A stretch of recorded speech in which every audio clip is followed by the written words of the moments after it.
Your grip strength predicts your health span. Not your abs, not your step count, not even your VO2 max. Your grip. And here's the good news. You can improve it in about 5 minutes a day. If you want stronger muscles, a healthier heart, and more independence as you age, this might be the simplest place to start. If you want more science-backed longevity playbooks like this, hit like and subscribe. And check the description for Amazon links to tools we mention, plus our longevity compass book. Now let's talk about why grip strength has become one of the most powerful and underrated signals in longevity research.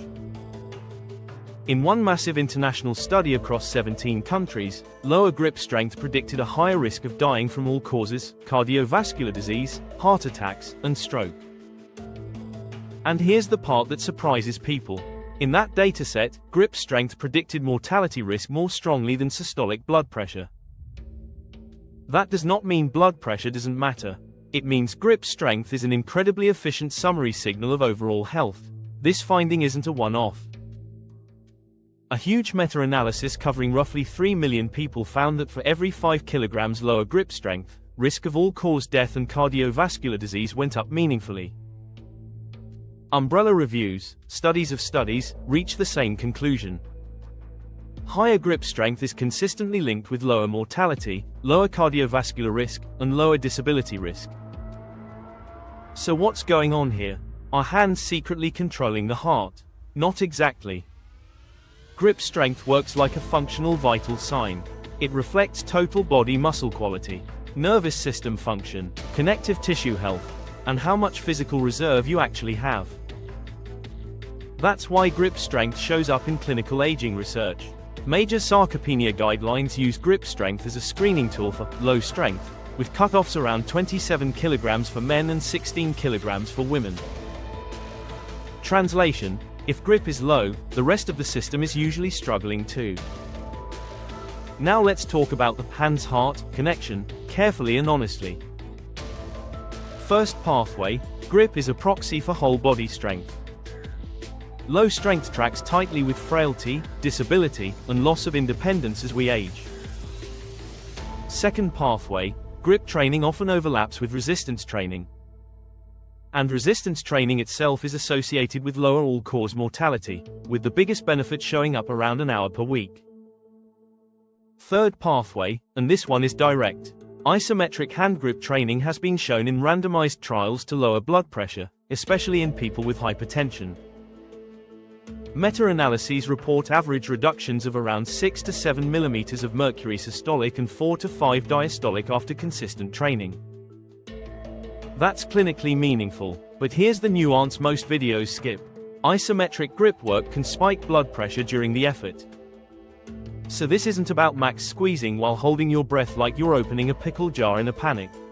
Breathing matters. Control matters. Now, important trust building point. Grip strength predicts risk. Prediction does not mean destiny. The researchers themselves are very clear about this. Grip strength helps identify risk, but we still need more research to prove that increasing grip directly lowers mortality.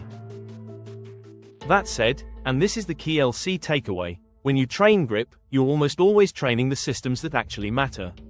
You're lifting, you're carrying, you're hanging, you're building muscle, posture, and work capacity. Now let's make this practical by breaking grip into 3 types.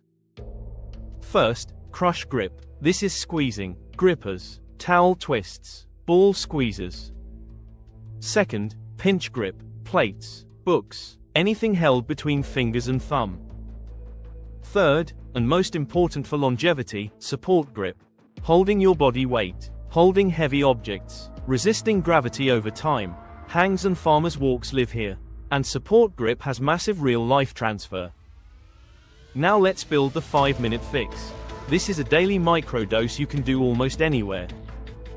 No warm-up needed beyond some gentle wrist circles. 5 minutes total. First block, hangs, 2 minutes total. 4 sets of 20 to 30 seconds. Rest 15 to 30 seconds between. If full body weight is too much, use a band or keep toes on the ground. Key cue, keep breathing. Shoulders packed, no shrugging to the ears. Second block, farmer's walks, 2 minutes total. 4 sets of 20 to 30 seconds. Moderately heavy, posture tall, ribs down. We have some options here: 2 sets farmer's walk, or 2 sets suitcase carry, switching sides. Third block, isometric grip finisher, 1 minute. 2 sets of 20 to 30 seconds of hard squeezing. Towel twist, gripper, tennis ball, breathe normally, no pain, that's it, 5 minutes. Progression is simple, add 5 to 10 seconds per set each week. When time caps out, add load gradually. If you have high blood pressure, keep intensity moderate, avoid breath holding, and consider doing isometric grip work 3 days per week instead of daily. Now let's talk testing, because progress is motivating. The gold standard is a hand dynamometer. That's what researchers use. Population data from millions of adults shows grip strength peaks in the 30s, then gradually declines with age. But you don't need a lab. Here are practical proxies. How long can you hang, assisted or unassisted, with clean form? How long can you carry a fixed load without leaning or grip failure? Can you carry heavy grocery bags with tall posture for 60 seconds? These aren't clinical tests, but they're honest ones.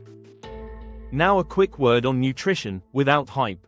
Grip strength improves best when training meets protein.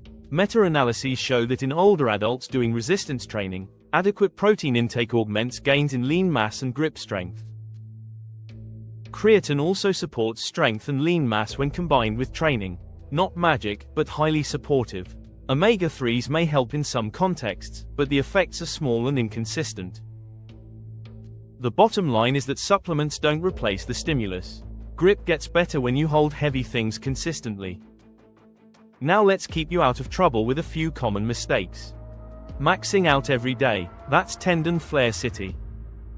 Breath holding during carries or squeezes, that spikes blood pressure. Passive hanging with shrugged shoulders, that irritates the shoulders. Too heavy, too soon on farmer's walks, that leads to elbow and wrist pain. Sharp pain is a stop sign. Effort and burn are fine. Stabbing pain is not. Now let's land this emotionally, because this matters. Grip strength isn't about hands. It's about independence. Opening jars, carrying bags, holding railings, catching yourself if you trip. When grip fades, life gets smaller. Slowly, then suddenly. However, the upside is huge. 5 minutes a day can change that trajectory. Quick reminder, if this helped, like and subscribe.